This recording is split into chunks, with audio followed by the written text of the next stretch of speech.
evening. Today is February 20, 2026. I'm China Basiliaje and this is Tribune at the Moment.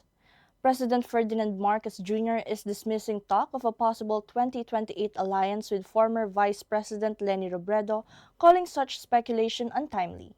Malacanang said the president remains focused on governance, not politics, amid suggestions that he could endorse Robredo to counter the presidential bid of Vice President Sara Duterte.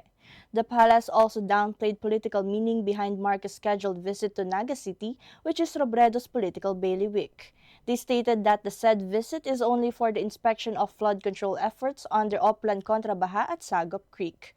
The developments come after Vice President Sara Duterte formally announced her 2028 presidential bid.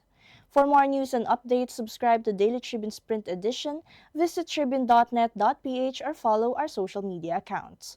Once again, this is Tribune at the Moment, delivering news without fear, without favor.